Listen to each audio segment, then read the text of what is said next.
Hello everyone, welcome to our channel education hub by Ankit Shrivastava sir. हम आज आपके सामने पुनः प्रस्तुत हुए हैं। हम चर्चा कर रहे थे यूपी ट्रिपल एस सी पेट आगामी 2022 की परीक्षा में, ठीक है, जिसके विषय में मैं आपको स्टैटिक जीके की तैयारी करवा रहा था। स्टैटिक जीके में हम पॉइंट वाइज पॉइंट आपको सिलेबस मैंने नोट करा ही दिया था। पॉइंट वाइज पॉइंट हम लोग आगे बढ़ रहे थे। इसी क्रम में अभी लास्ट टॉपिक हमने 2 टॉपिक क्लियर कर चुके हैं, भारत और उसके पड़ोसी देश और फिर विश्व के देश और उनकी राजधानी और करेंसियाँ, ठीक है। और तीसरा हमारा क्या आता है, देखिए हमको कॉन्स्टिट्यूशन का तो अलग पोर्शन पढ़ना ही पढ़ना है, वो तो अलग हो गया, लेकिन स्टैटिक जीके में कुछ पोर्शंस इसके भी आते हैं कॉन्स्टिट्यूशन के, जैसे कि आपका भाग 5 हमने तभी बताया था, भाग 5, ठीक है, भाग 5 पढ़ना है, ठीक है। और भाग 5 इसमें ऐसे ना क्लिक करके इस फॉर्म में लिखा गया, ठीक है, भाग 5, ठीक। अब भाग 5 में है क्या चीज़, पहली चीज़ तो हमको ये जानना जरूरी है, ठीक है। भाग 5 में क्या है, भारत के संविधान के भाग 5 में क्या है, संघीय प्रणाली है, ठीक है, क्या है, संघीय प्रणाली।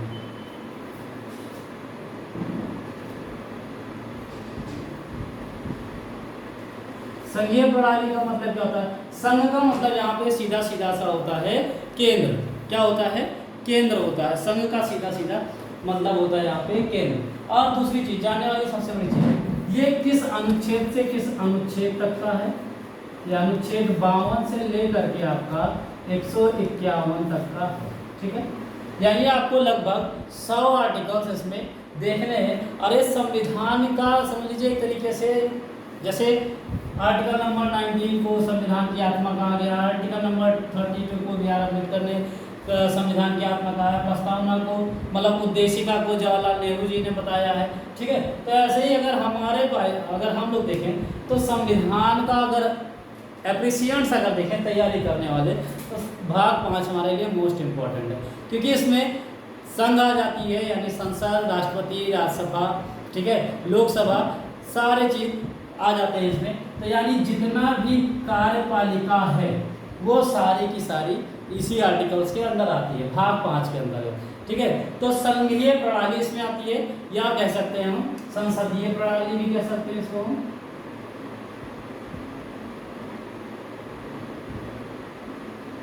ठीक है, संसदीय प्रणाली। अब इसमें देखने वाली बात है, जैसे संघ का मतलब यहाँ सीधा सीधा निकल करके आता है, संघ मतलब यूनियन, यहाँ मतलब कह सकते हैं हम सीधा सेंट्रल गवर्नमेंट, ठीक है, यानी भारत सरकार, ठीक।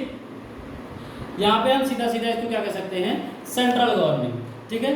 अब सेंट्रल गवर्नमेंट में आते कौन कौन है, हमको तो इनको सिर्फ पढ़ना है, ठीक है। सेंट्रल गवर्नमेंट में कौन कौन आता है उसके बारे में देखेंगे, ठीक है। और इसमें आगे क्या किन किन चीज़ों पे चर्चा करनी है उसको भी हम देखेंगे। देखिए सेंट्रल गवर्नमेंट बनती किससे है, नॉर्मली पहले इसमें आता है आपका प्रेसिडेंट ऑफ इंडिया, राष्ट्रपति,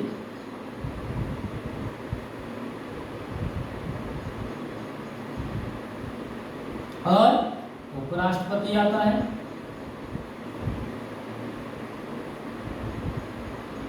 राष्ट्रपति उपराष्ट्रपति आते हैं, पीएम वाइस प्रधानमंत्री आते हैं, आपके पीएम आते हैं, उप प्रधानमंत्री आते हैं, वाइस पीएम आते हैं, डब्ल्यूपीएम, ठीक है। फिर और कौन आते हैं इसमें, हमारे एजी आते हैं, अटॉर्नी जनरल और सीएजी आते हैं, ठीक है। और कौन आते हैं, देखिए ये संघ के सारे पार्ट्स हैं और हमको इन्हीं को पढ़ना है। फिर आप क्या जाते हैं, एमपी आ जाते हैं, मेंबर ऑफ पार्लियामेंट, ठीक है। और इसमें आपके दोनों आ जाते हैं, तो काम कौन से आपके, लोकसभा और राज्यसभा, ठीक है। मेंबर ऑफ पार्लियामेंट आ जाते हैं, लोकसभा, राज्यसभा। फिर आपका आ जाता है फाइनली संसद आ जाता है, कौन आ जाता है, संसद आ जाता है। और संसदीय प्रणाली ही यही है। संसद के बाद हमारे कौन आ जाते हैं, ऐसे आगे बढ़ते हैं, सुप्रीम कोर्ट आ जाता है, यानी न्यायालय आ जाता है, यानी चीज़ें ऐसे क्रम में आगे बढ़ती हैं। फिर इसमें आप बजट आ जाएंगे, आपके जो भी कानून प्रस्ताव होंगे वो सारी चीज़ें इसमें आती हैं, ठीक है। तो हम भाग 5 के अनुच्छेद 52 से जब हम स्टार्ट करते हैं बच्चों, तो पहली चीज हमारे पास आते कौन है? राष्ट्रपति। और सबसे बड़ी चीज, मोस्ट इंपोर्टेंट चीज, संसद। संसद कितने हिस्सों से मिलकर के बना होता है आपका? जैसे ये संसद है, ये संसद 3 चीजों से मिलकर के बना है। कौन कौन सा? पहला तो राष्ट्रपति आ जाते हैं, दूसरे कौन से हमारी आ जाती है? लोकसभा आ जाती है, और फिर तीसरी क्या आ जाती है? राज्यसभा आ जाती है। ठीक है, तो इन तीनों बॉडीज को मिला करके हमारा संसद बनता है। और भारत कैसा देश है? संसदीय प्रणाली पर आधारित देश है। ठीक है, अब तो संसद में से, संसदीय प्रणाली में से पहले हम किसको पढ़ेंगे? राष्ट्रपति को। देखिए, भारत में के संविधान में अगर जो भी लिया गया पहले, ठीक है, राष्ट्रपति को लिया गया, यानी राष्ट्रपति यहाँ पे क्या होता है? देश का मुखिया, यानी हमारे राष्ट्र का मुखिया कौन होता है? राष्ट्र का मुखिया कौन होता है? राष्ट्रपति होता है। अच्छा, राष्ट्र का मुखिया तो राष्ट्रपति होता है, सभी को पता है। ठीक है, फिर अगर बोला जाए सरकार का मुखिया कौन होता है? सरकार का मुखिया कौन होता है? तो प्राइम मिनिस्टर होते हैं, पहली चीज। ठीक है, देश का राष्ट्र का मुखिया तो होगा आपका कौन? राष्ट्रपति, प्रेसिडेंट। और देश का मुखिया कौन होगा? सरकार का मुखिया कौन होगा? प्रधानमंत्री। ठीक है, तो हम सबसे पहले इसमें राष्ट्रपति को देखेंगे। ठीक है, राष्ट्रपति, the first person of our nation. इसको क्या कहते हैं? भारत का पहला नागरिक भी इन्हें कहा जाता है। ठीक है, अच्छा, राष्ट्रपति में जनरली राष्ट्रपति एक ऐसे व्यक्ति होते हैं, पहली चीज, भारतीय संविधान में नॉर्मली इनका हिस्सा तो बहुत बड़ा है, लेकिन क्या है, इनके पास सारी शक्तियां, जैसे कहते हैं समस्त कार्यपालिका की शक्तियां किसमें निहित हैं? राष्ट्रपति में निहित है। लेकिन ये कैसा है? बिना धार वाला तलवार है। ठीक है, हड़प्पा खुदाई वाले हैं ये, समझ लो। मतलब है तो तलवार, बहुत भारी तलवार, सम्राट अशोक वाली, लेकिन अब वो दबी पड़ी हुई थी, तो अब उसमें धार है। अगर सम्राट अशोक का तलवार आज के डेट में मिल जाए, अगर उसी से किसी को मारा जाए, तो क्या वो मरेगा? नहीं ना मरेगा। क्यों नहीं मरेगा? क्योंकि वो, हाँ, मरेगा एक चीज़ से, उसको टिटनस हो जाएगा भले, यानी वो इतना जंग लगा हुआ होगा तो उससे मर जाएगा। तो ऐसे ही राष्ट्रपति हमारे यहाँ के होते हैं। ठीक है, समस्त शक्तियाँ तो इसमें निहित हैं, लेकिन ये शक्तियों का बस महज औपचारिक है।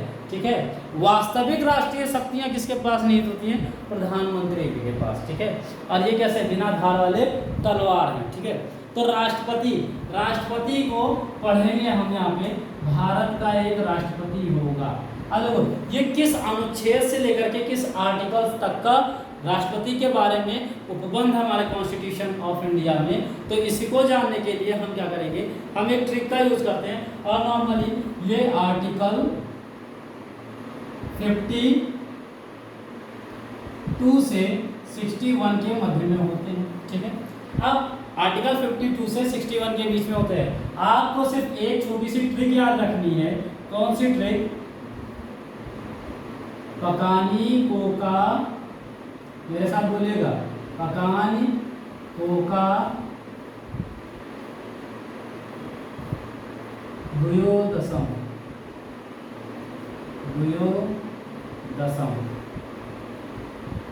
पकानी कोका द्वयोदशम, बस राष्ट्रपति खत्म। इतने में ही है राष्ट्रपति। अब तो ई कैसे? हाँ, ई कैसे हो सकता है? मतलब बस इतना ऐसा राष्ट्रपति है। हाँ, तो बस इतना सा ही राष्ट्रपति है। बस हम इसको, ये क्या है? एक ट्रिक है याद करने की। और देखिए, आपके यूपी ट्रिपल एससी पेट में कुछ और विशेष नहीं पूछा जाता है, सिर्फ यही पूछे जाएंगे कि ये किस अनुच्छेद में है, किस अनुच्छेद में नहीं है। और दूसरी चीज, और एक चीज और जान लीजिए। चलिए ठीक है, पकानी, पा मतलब यानी पद, पा मतलब पद। चलिए इसको जाने से पहले, पा मतलब 52 नंबर आर्टिकल, का मतलब 53, नी मतलब 54, 55, 56, 57, 58, 59, 60, 61। बस ये आर्टिकल नंबर 52 में क्या दिया हुआ बच्चों? पद दिया हुआ है, यानी भारत का एक राष्ट्रपति होगा। ये क्या लिखा है? आर्टिकल नंबर 52 में खाली इतना लिखा गया है कि भारत का एक राष्ट्रपति होगा। अच्छा, क्वेश्चन एक और ये ऐसा पूछ सकता है कि भारत का एक राष्ट्रपति होगा, है ना, ये पद ये कहाँ से लिया गया, किस कंट्री से लिया गया, ऐसे क्वेश्चन जरूर आया पूछता है। तो ये लिया गया ब्रिटेन से। कहाँ से, ब्रिटेन से।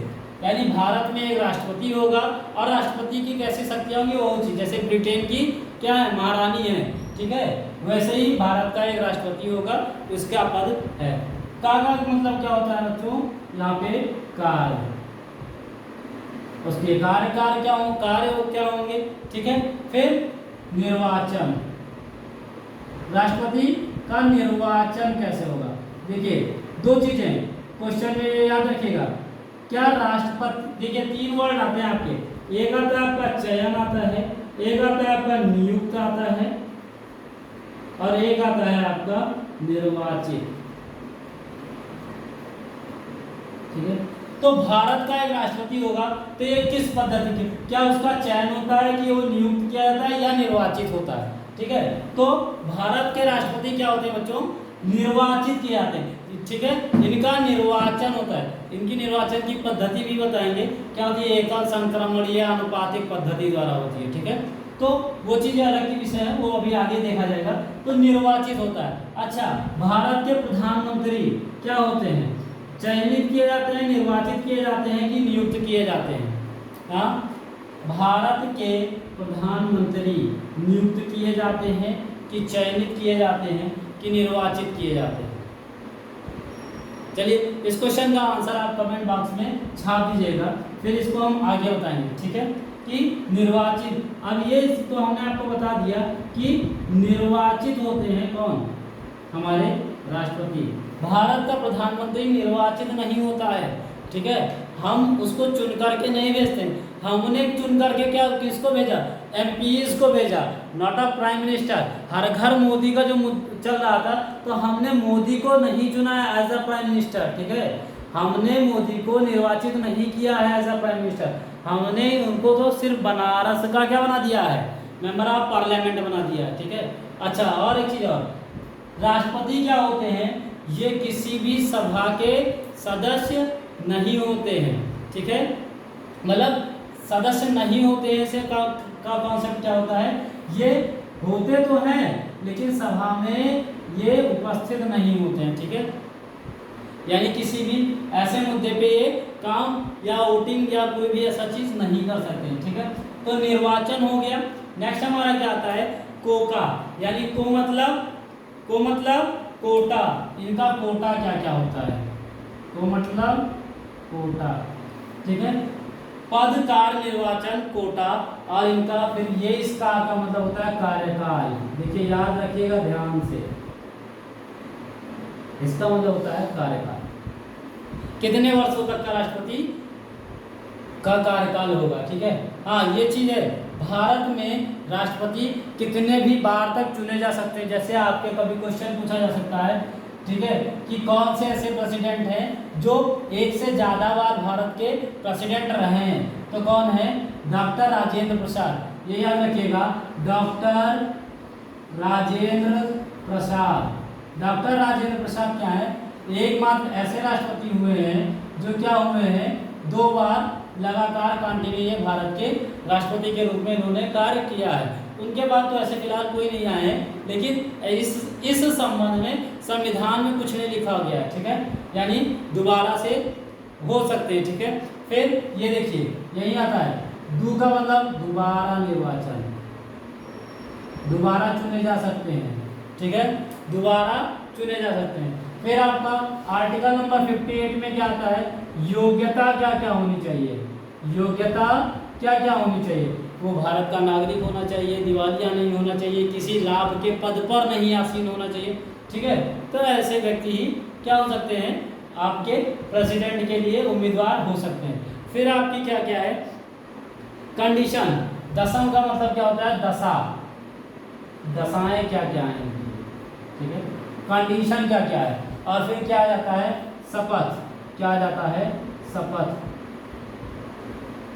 और लास्ट हमारा क्या आ जाता है, इन पर महाभियोग।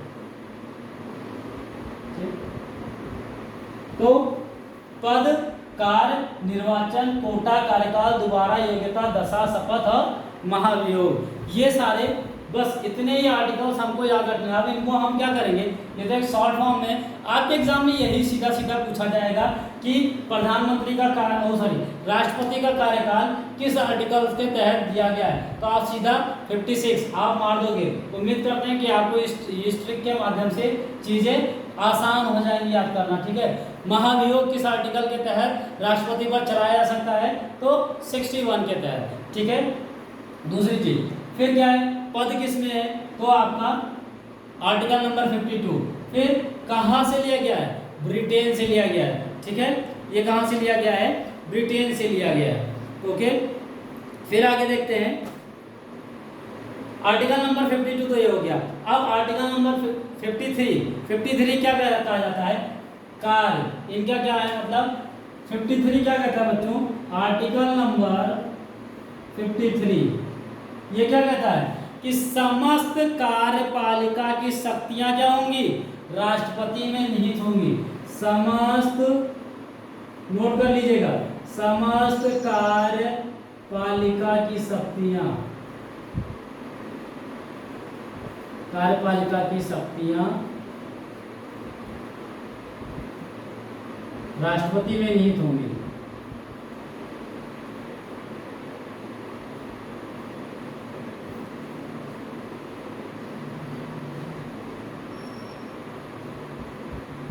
ठीक है। आर्टिकल नंबर 53 क्या कहता है, समस्त कार्यपालिका शक्तियां क्या होंगी, राष्ट्रपति में निहित होंगी। यानी कि अगर कोई प्रस्ताव आता है, कोई नया आर्टिकल बनता है, जैसे अभी क्या हुआ था रिसेंटली में आपका धारा 370 हटा दिया गया। तो धारा 370 संविधान में प्रस्ताव पारित करके फिर पेश करके उसको पारित कर दिया गया। लेकिन वो जब तक ही कार्य के रूप में नहीं होगा कि जब तक राष्ट्रपति उस पर अपना ठप्पा नहीं लगा देते। यानी राष्ट्रपति का काम सिर्फ क्या है, ठप्पा लगा देना, बस, है ना। अगर राष्ट्रपति किसी भी चीज पे ठप्पा नहीं जब तक लगाएगा तब तक हमारे यहाँ पे कोई चीज, जैसे आपको याद होगा हमारे यहाँ राज्य पुनर्गठन आयोग आया था 1956 में। तो उसमें क्या हुआ था, पहला राज्य कौन सा बना था, राज्य पुनर्गठन आयोग से पहले भी आंध्र प्रदेश भाषाई तौर पे पहला राज्य बनाया गया था, ठीक है। तो हर एक देश के हर एक कोने कोने में फिर क्या चीज़ें होने लगी, दंगा होने लगा, ठीक है, सांप्रदायिक माहौल बन गया और लोग राज्यों की मांग करने लगे। तो एक आयोग आया था, तत्कालीन प्रधानमंत्री जवाहरलाल नेहरू जी ने फजल अली आयोग का गठन किया था, जस्टिस फजल अली आयोग का, ठीक है। आज जस्टिस फजल अली आयोग ने तो रिपोर्ट सौंप दी, क्या सौंप दी कि ये राज्य है। उस टाइम उन्होंने लगभग 14 राज्य बनाए थे, ठीक है, कि 14 राज्य होंगे भारत के, ये चीजें होंगी, ठीक है। लेकिन जनता ने कहा हम इसे नहीं मानेंगे, हम इसे क्या मानेंगे भाई। अभी जैसे नॉर्मली आपके घर पे दादाजी हैं, ठीक है, तो कोई अगर आता है, अगर किसी को कोई चीज़ अगर हम बताते हैं, कोई चीज़ देनी होती है तो क्या करता है, भैया हम इसे ना मान रहे। जैसे नॉर्मली समझिए दादाजी हैं और आपके पिताजी हैं और फिर आप हो पुत्र है, ठीक है, और आपको क्या करना है, लोन लेना है, आपको पैसे की जरूरत है। तो आप जमीन का कागज लेकर जाओगे, लेकिन जमीन का कागज तो किसके नाम से है, दादाजी के नाम से। तो बैंक के पास अगर आप जाओगे तो कहेगा भैया हम इसे ना मान रहे ना, बिल्कुल नहीं मानेंगे। आप अपने दादाजी को लेकर के आइए पहले, ठीक है। तो बस ऐसे ही यहाँ पे है कि राष्ट्रपति सर्वशक्तिमान है यहाँ पे, है ना।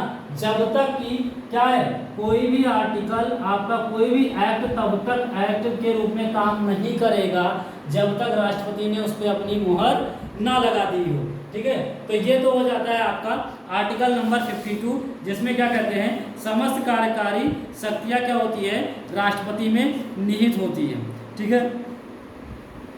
यह आर्टिकल नंबर 53 में कहा गया है, ठीक है। फिर आगे क्या कहते हैं, आगे देखते हैं हम आर्टिकल नंबर 54, ठीक है। और इससे पहले भी एक लाइन और जान लेते हैं। राष्ट्रपति राष्ट्रपति जो होता है संसद के किसी भी सदन का सदस्य नहीं होता है। जैसे कि अभी हमने पहले आपको बता दिया था, राष्ट्रपति संसद के किसी भी सदन का सदस्य नहीं होता है। तो और फिर आर्टिकल 53 में जबकि कहा गया सारी शक्तियां राष्ट्रपति के पास ही क्या होंगी, निहित होंगी, ठीक है। फिर क्या है बच्चों, आर्टिकल नंबर 54 क्या कहता है, आर्टिकल नंबर 54 आर्टिकल नंबर 54 हमारा कहता है कि राष्ट्रपति का निर्वाचन मंडल कौन होगा? राष्ट्रपति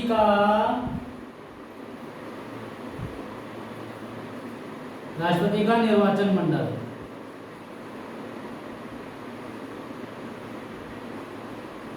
अच्छा, राष्ट्रपति का निर्वाचन कराता पहली चीज कौन है? सबसे पहले जानने की जरूरी तो ये बात है। तो क्वेश्चन आ सकता है कि राष्ट्रपति का निर्वाचन कराता कौन है? कौन करवाता है? निर्वाचन आयोग। कौन करवाता है? निर्वाचन आयोग करवाता है। राष्ट्रपति का निर्वाचन कौन करवाता है? निर्वाचन आयोग करवाता है। और वही क्या करता है? निर्वाचक मंडल का गठन करता है।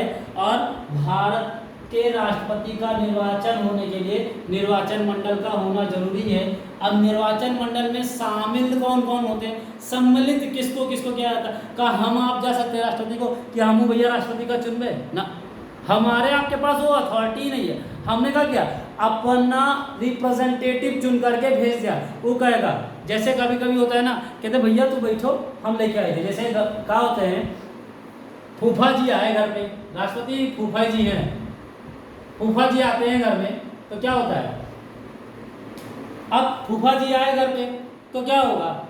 पिताजी बैठे हैं साथ में, ठीक है, तो फिर माता जी क्या कहेंगे? आप बैठिए इनके साथ में, हम सारा चीज व्यवस्था कर रहे हैं। या फूफा जी भी छोड़ दो, दीदी जी आए, दीदी जी जाए, तो भैया लोग क्या कहेंगे? कहेंगे कि आप लोग बैठ करके चर्चा कीजिए, यानी आपकी पत्नी और आपकी दीदी बैठिए आप लोग, बाकी व्यवस्था हम कर रहे हैं, ठीक है। तो हम राष्ट्रपति के का सीधा सीधा हम नहीं निर्वाचित कर सकते हैं, उसके लिए एक निर्वाचन मंडल गठन किया जाता है। और उसके निर्वाचन मंडल में होते कौन कौन है? पहला चीज तो कौन होते हैं? आपके लोकसभा होते हैं, लोकसभा के सदस्य होते हैं। लोकसभा के वो भी कैसे सदस्य होते हैं? लोकसभा के निर्वाचित सदस्य होते हैं। कैसे सदस्य होते हैं? निर्वाचित सदस्य होते हैं। लोकसभा के निर्वाचित सदस्य होते हैं। और फिर कौन होता है? राज्यसभा के भी निर्वाचित सदस्य होते हैं। लोकसभा के निर्वाचित सदस्य होंगे, राज्यसभा के निर्वाचित सदस्य होंगे।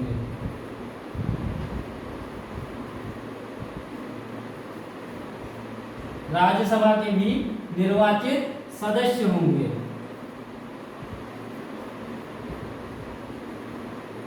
और कौन होंगे? राज्य के विधान परिषदों के, यानी विधान सभा के, राज्य के विधान सभा के निर्वाचित सदस्य होंगे।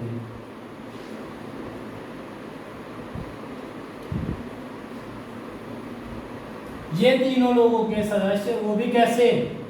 निर्वाचित। जैसे लोकसभा में देखो, फिलहाल अब तो हटा दिया गया एंग्लो इंडियन को। पहले क्या होता था? पहले 2 लोकसभा में एंग्लो इंडियन होते थे और राज्यसभा में 12 कौन सा होते थे? मनोनीत होते थे।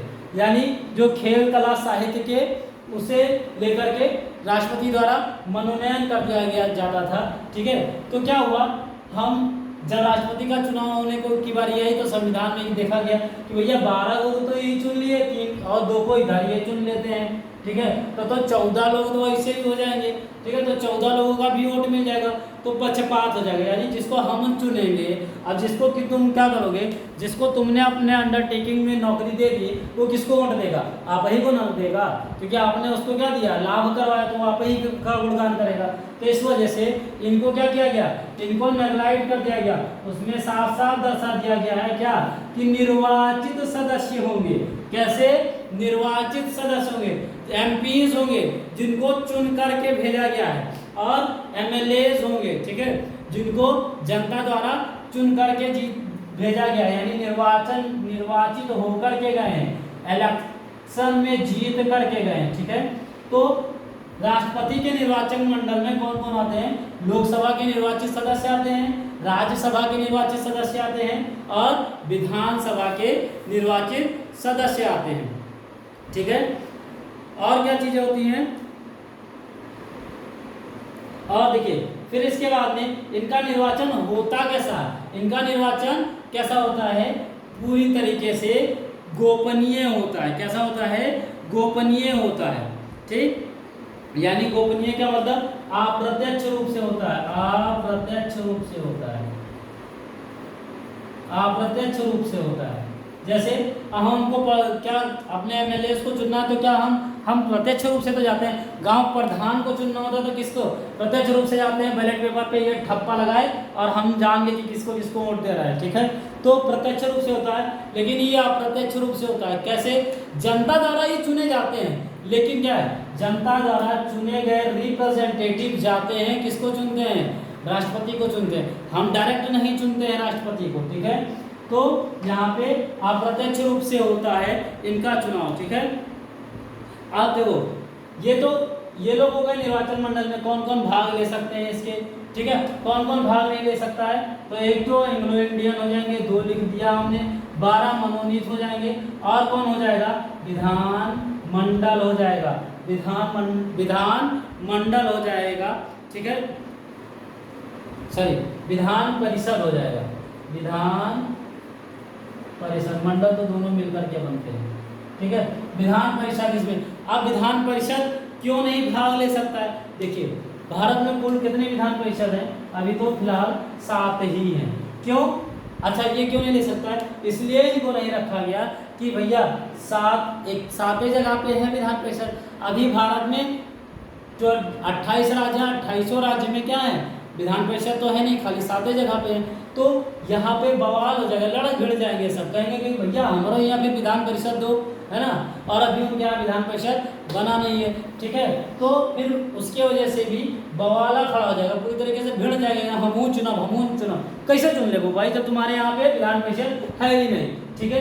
तो किसी राज्य के रिप्रेजेंटेटिव ज़्यादा हो जाएंगे अगर विधान परिषद को भी जोड़ दिया जाएगा, इसीलिए इन तीनों को क्या किया जाता है, नहीं ऐड किया जाता है, ठीक है। राष्ट्रपति के निर्वाचन मंडल में एंग्लो इंडियन मनोनीत सांसद और विधान परिषद के सदस्य नहीं होते हैं, ठीक है। अब फिर इनका होता कैसे चुनाव है, चुनाव, हाँ ये क्वेश्चन पूछा जाता है, याद रखिएगा, राष्ट्रपति का चुनाव होता कैसे, तो इनका अप्रत्यक्ष रूप से होता है। फिर वोटिंग कैसी होती है इनकी, एकल संक्रमणीय आनुपातिक प्रणाली, एकल संक्रमणीय आनुपातिक प्रणाली से होती है। कैसे होती है, एकल संक्रमणीय आनुपातिक प्रणाली, याद कीजिएगा, मेरे साथ बोलिएगा, राष्ट्रपति का चुनाव की प्रणाली क्या है, एकल संक्रमणीय आनुपातिक प्रणाली, क्या चीज, एकल संक्रमणीय आनुपातिक प्रणाली, यानी सिंगल ट्रांसफरेबल और preferable, single transferable preferable voting कैसी होती है, एकल संक्रमणीय आनुपातिक प्रणाली,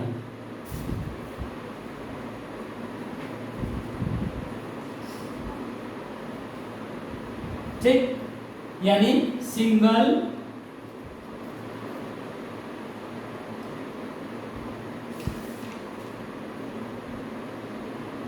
ट्रांसफरेबल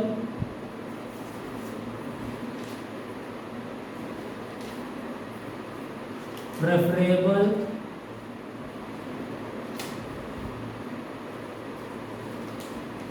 वोटिंग, यानी इसका कैसा होता है, सिंगल ट्रांसफरेबल प्रेफरेबल वोटिंग होती है, यानी एकल संक्रमणीय होती है। अब एकल, बस सिर्फ आपको इतना ही जानना है, आपके एग्जाम में पूछा जा सकता है कि एकल राष्ट्रपति का चुनाव होता कैसा है, तो एकल संक्रमणीय आनुपातिक प्रणाली के माध्यम से होता है, और कैसा होता है, अप्रत्यक्ष होता है, ठीक है। अब बाकी कैसे, क्या अनुपातिक प्रणाली क्या है, वो चीज़ें क्या हैं, उसको इतना ज़्यादा जानने की जरूरत नहीं है, उतना हम वीक नहीं जानेंगे, ठीक है, उतना डीप जानने की हमको आवश्यकता नहीं है। बस सिर्फ नॉर्मल इतना जानना है कि कौन कौन भाग लेते हैं, कौन कौन इसमें हिस्सा लेते हैं। तो लोकसभा के मतलब निर्वाचित सदस्य, राज्यसभा के निर्वाचित सदस्य और विधानसभा के निर्वाचित सदस्य इसमें भाग लेते हैं, ठीक है।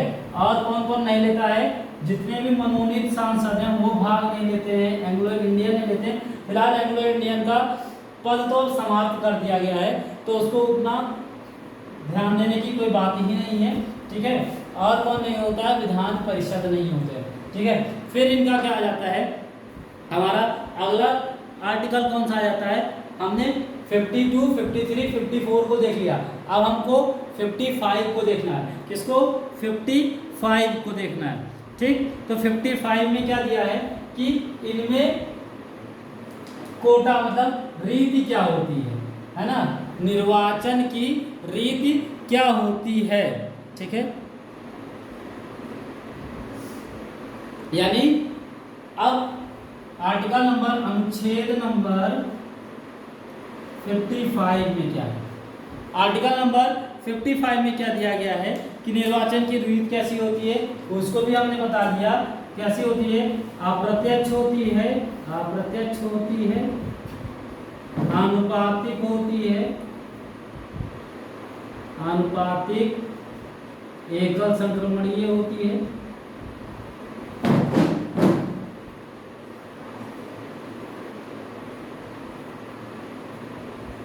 ठीक है।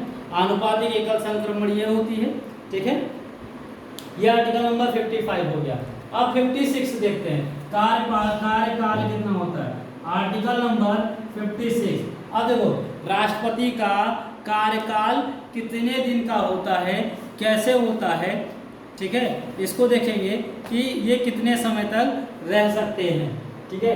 ये भी इम्पोर्टेंट पॉइंट होगा आपका, ठीक। इसको भी जानने की जरूरत है कि कितने समय तक के हो सकते हैं। यानी कि राष्ट्रपति जिस दिन भी अपने पद पर आसीन होता है, जिस भी दिन राष्ट्रपति जिस भी दिन अपने पद पर आसीन होता है, उस दिन से अगले 5 वर्ष तक का वो राष्ट्रपति के पद पर आसीन रहेगा। उससे पहले वो नहीं कर सकता। हाँ, उसके पहले कुछ दशाएं होती, या तो वो अपना स्वयं से त्यागपत्र दे दे, या तो उस पर महाभियोग चलाया जाए।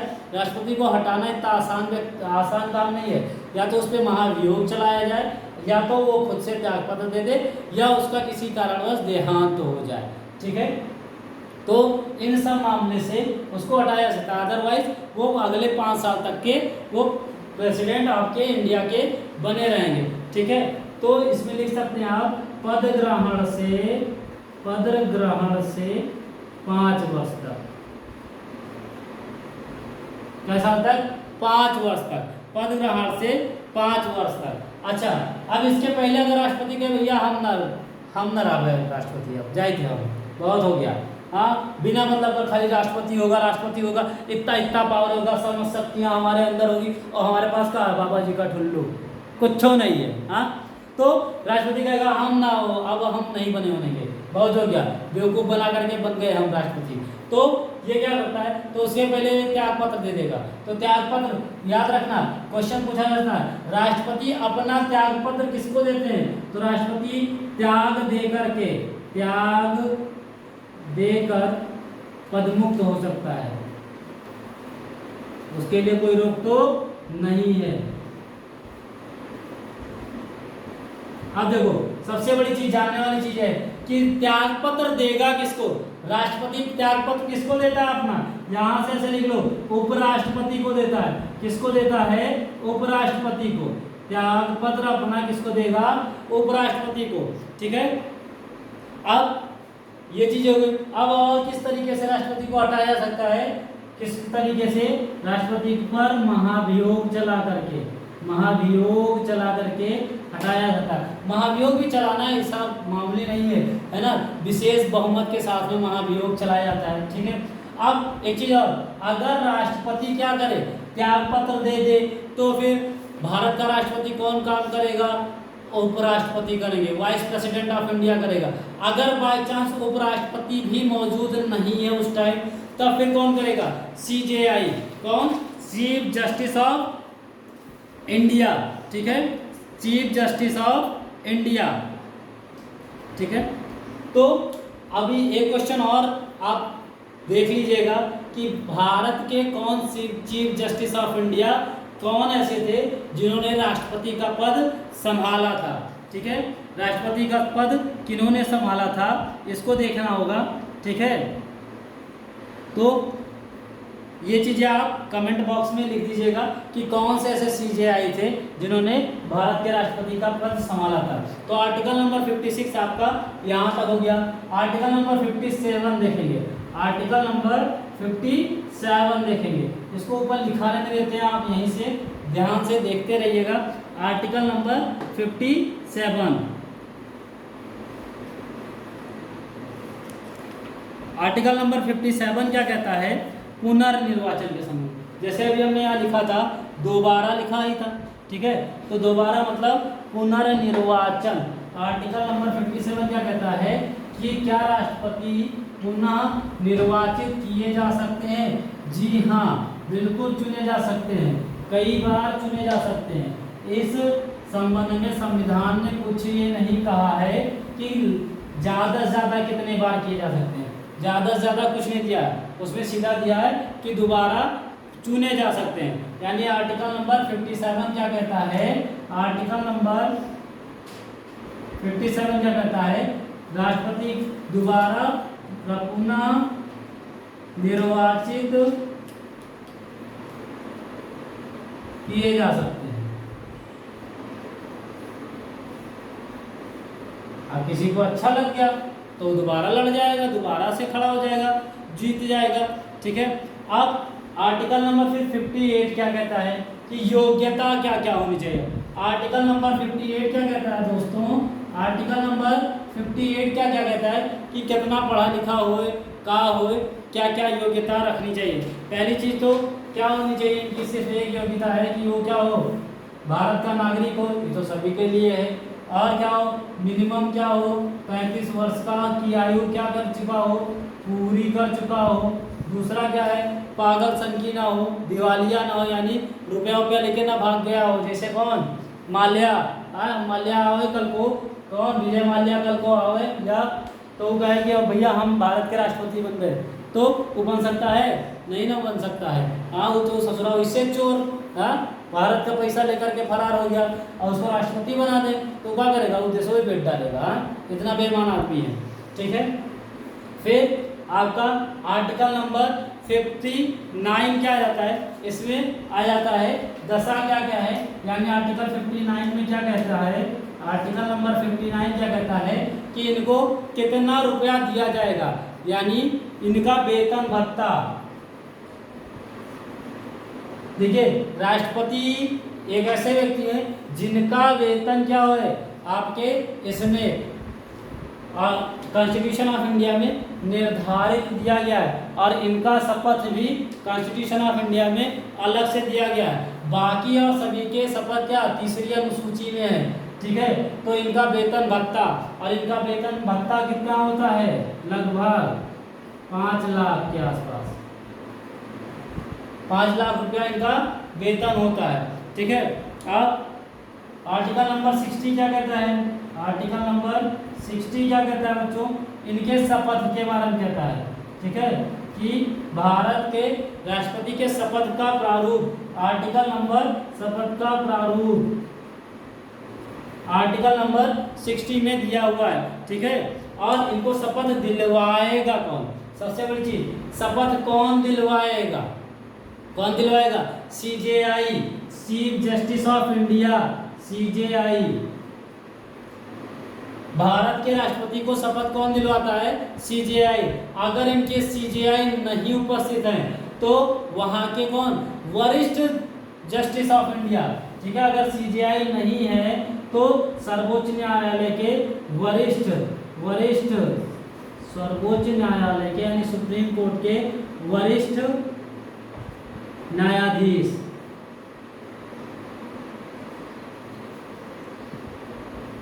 वरिष्ठ न्यायाधीश इनको क्या करेंगे, शपथ दिलवाएंगे, ठीक है। फिर आर्टिकल नंबर 61, आर्टिकल नंबर का आ जाता है हमारा 61। उम्मीद करते हैं कि चीज़ें आपको समझ में आ रही होंगी, बाकी इसमें इतना डीप पढ़ने की जरूरत नहीं है ना। वो सारी चीज़ें आपको क्या होंगी, पीसीएस रैंक के एग्जामों के लिए हो जाएंगी, उतना डीप हमको यहाँ जानने की जरूरत नहीं। हमको सिर्फ यहाँ पे क्या है, ज़्यादा से ज़्यादा नंबर गेन करना है अपने यूपी ट्रिपल एससी पेट में, तो उसमें सिर्फ मोटा मोटी सिर्फ यही पूछा जा सकता है कि किस आर्टिकल में ये चीज़ें ये उपबंध दी गई हैं। ठीक है, फिर क्या है लास्ट हमारा क्या आता है आर्टिकल नंबर 61। ठीक है, आर्टिकल नंबर 61 है क्या आ जाता है कि राष्ट्रपति पर महाभियोग लगा करके हटाया जा सकता है। ठीक है, अब कुछ और पॉइंट्स हम यहाँ पे की पॉइंट्स नोट कर लेते हैं। ठीक है, यहाँ पे की पॉइंट्स हमारे क्या होंगे, जैसे एक व्यक्ति हमारे कौन से क्वेश्चन आ सकता है, इंपॉर्टेंट क्वेश्चन में आप नोट कर लो वीवी गिरी एकमात्र ऐसे व्यक्ति हैं जो क्या है उपराष्ट्रपति और राष्ट्रपति यानी कार्यवाहक राष्ट्रपति के रूप में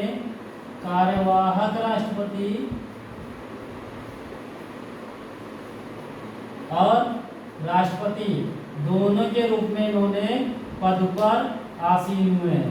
ये इंपॉर्टेंट में आप नोट कर लीजिए कि वीवी गिरी साहब क्या है कार्यवाहक राष्ट्रपति के रूप में भी काम किया है और राष्ट्रपति के रूप में भी काम किया है। और दो व्यक्ति और, एक ये पॉइंट हो गया और एक जाकिर हुसैन साहब, जाकिर हुसैन और फखरुद्दीन अली अहमद, फखरुद्दीन अली अहमद, इन दोनों लोगों का क्या हुआ कार्यकाल के दौरान ही मृत्यु हो गई, कार्यकाल के दौरान ही मृत्यु।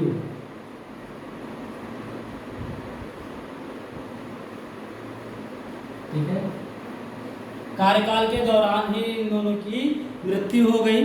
ठीक, फिर आगे क्या देखते हैं, वीवी गिरी कार्यवाहक राष्ट्रपति के रूप में और राष्ट्रपति के रूप में दोनों रूप में इन्होंने काम किया है। जाकिर हुसैन और फखरुद्दीन अली अहमद साहब क्या हुए हैं, इनका कार्यकाल के दौरान ही इनकी मृत्यु हो गई है। ठीक है, फिर एक देखो एक क्वेश्चन और आ जाता है, एक व्यक्ति थे नीलम संजीव रेड्डी, नीलम संजीव रेड्डी, नीलम संजीव रेड्डी इनका क्या हुआ है, ये लोकसभा अध्यक्ष के रूप में भी इन्होंने कार्य किया है, ये लोकसभा अध्यक्ष के रूप में भी इन्होंने काम किया है, लोकसभा अध्यक्ष भी ये रहे। एकमात्र लोकसभा अध्यक्ष नीलम संजीव रेड्डी जिन्होंने राष्ट्रपति के पद पर भी काम किया है। ठीक है, और फिर आपके चार अभी तक के एक चीज और याद रखिएगा, अभी तक के चार ऐसे राष्ट्रपति हुए हैं, चार राष्ट्रपति ऐसे हुए हैं जिनको क्या हुआ है, चार राष्ट्रपति ऐसे हैं जिन्हें भारत रत्न मिला है। चार राष्ट्रपति ऐसे हैं, कौन कौन से हैं आपके, पहले कौन से हैं आपके, उन्हीं डॉक्टर सर्वपल्ली राधाकृष्णन, डॉक्टर सर्वपल्ली राधाकृष्णन, इनको क्या मिला है 1954 में। दूसरे कौन है आपके, डॉक्टर राजेंद्र प्रसाद, दूसरे आपके कौन है, डॉक्टर राजेंद्र प्रसाद, डॉक्टर राजेंद्र प्रसाद, इनको कब 1967 में 1967 में इनको दिया गया है। ठीक है, फिर आप क्या आ जाते हैं, सॉरी 1962 में, फिर आपके एक व्यक्ति और आते हैं जाकिर हुसैन, जाकिर हुसैन साहब को क्या दिया गया है 1963 में। फिर एक आपके आ जाते हैं the missile man of India यानी डॉक्टर APJ अब्दुल कलाम। ठीक है, APJ अब्दुल कलाम, और इनको कब दिया गया है 1997 में, कब दिया गया है 1997 में। ये ऐसे चार राष्ट्रपति रहे हैं जिनको क्या दिया गया है, भारत रत्न से सम्मानित किया गया है। ठीक है, तो ये कुछ पॉइंट्स थे जिसको आपने देखा है। ठीक, आगे हम देखते हैं कि देखो ये इतने आपका जो बेसिक सिनेरियो था, इन चीज़ों पर परीक्षाओं में सीधे सीधे क्वेश्चन पूछे जाते हैं। ठीक है, अब यहाँ से अब एक एक करके अब हम इनको तोड़ करके देखेंगे कि राष्ट्रपति की शक्तियाँ क्या क्या होती हैं। ठीक है, इसको मैं देख आप ये चीज़ें बेसिकली आपने नोट कर ली होंगी और चीज़ें आपको क्लियरली समझ में आएंगी। अब देखो नॉर्मली समझने की ज़रूरत हमको क्या है, नॉर्मली कि आपके पास राष्ट्रपति के पास शक्तियाँ कैसी कैसी शक्ति है। सबसे बड़ा की शक्ति तो सबको याद होगा, सबको पता होगा क्या, कि वो क्या कर सकता है, किसी के भी सजा को क्षमा कर देते हैं।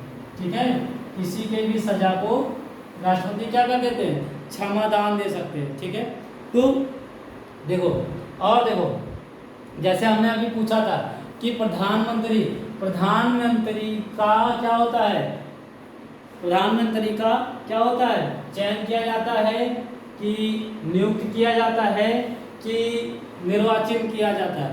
तो प्रधानमंत्री को का चयन किया जाता है किसके द्वारा, मंत्री परिषद के द्वारा, और चयनित होने के बाद में किसके द्वारा, राष्ट्रपति के द्वारा नियुक्त किया जाता है प्रधानमंत्री के पद के रूप पर। ठीक है, तो ये चीजें हो गई।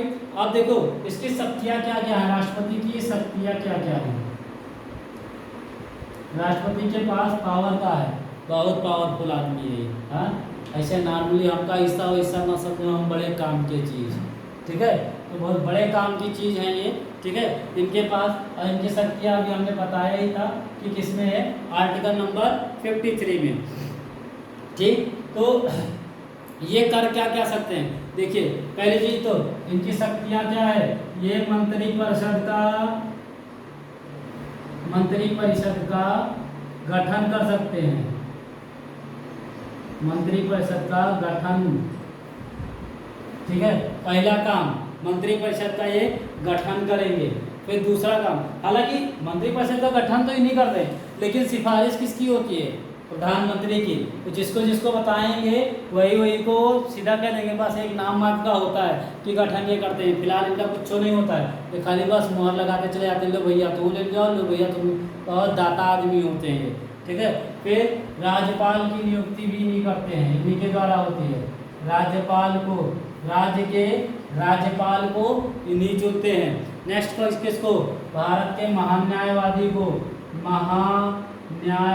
को, यानी भारत का सबसे बड़का वकील को कौन नियुक्त करता है, नियुक्त करते हैं।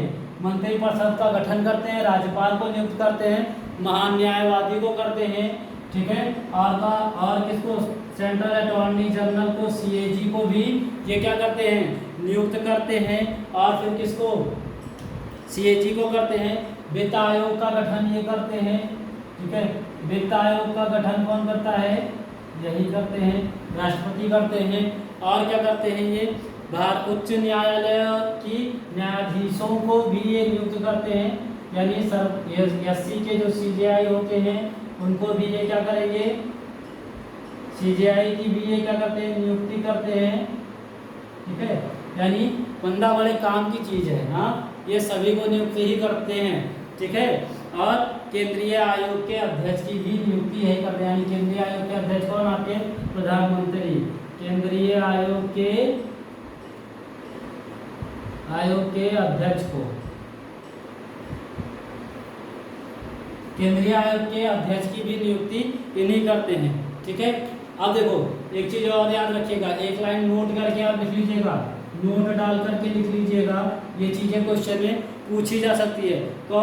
देखो कौन कौन राष्ट्रपति के प्रसाद पर्यंत होते हैं। ठीक है, कौन कौन राष्ट्रपति के प्रसाद पर्यंत होते हैं, तो आपका मंत्री परिषद हो जाएगा, महान न्यायवादी हो जाएंगे और राज्यपाल हो जाएंगे। कौन कौन बच्चों, मंत्री परिषद,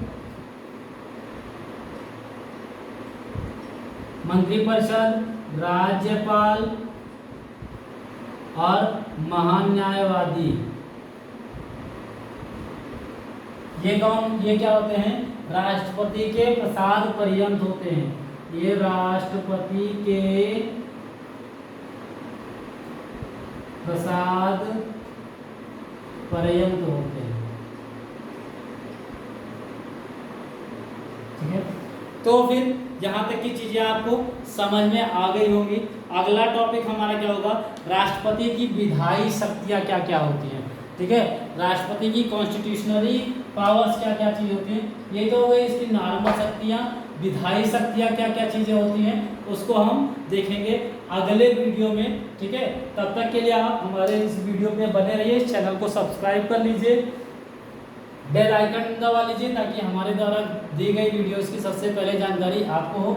और वीडियो अच्छी लगी हो तो लाइक शेयर जरूर करना ना भूलें, और जो भी कमियां आपको लग रही हों उसमें आप कमेंट कीजिए जरूर। ठीक है, तो आगे नेक्स्ट टॉपिक जो हमारा होगा हम उस पर चर्चा कर रहे होंगे जिसपे, ठीक है, तो आज हमने जान लिया राष्ट्रपति का पद लिया कहाँ से गया है, क्या क्या उसकी शक्तियाँ होती हैं, क्या क्या उसके अंदर टर्म्स छुपे हुए होते हैं, कुछ की पॉइंट्स थे जो क्वेश्चन सीधे सीधे पूछे जा सकते हैं।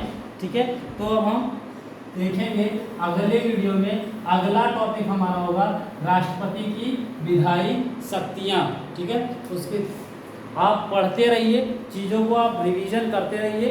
ठीक है, हमारा काम है आपको तैयार कराना, आपको टॉपिक्स को अच्छे से समझाना। आप उसको घर पे रिवीजन कीजिए, चीज़ें अच्छे से, उम्मीद करते हैं आपको समझ में आई होंगी। ठीक है, फिर मिलते हैं अगले वीडियो में। Thank you.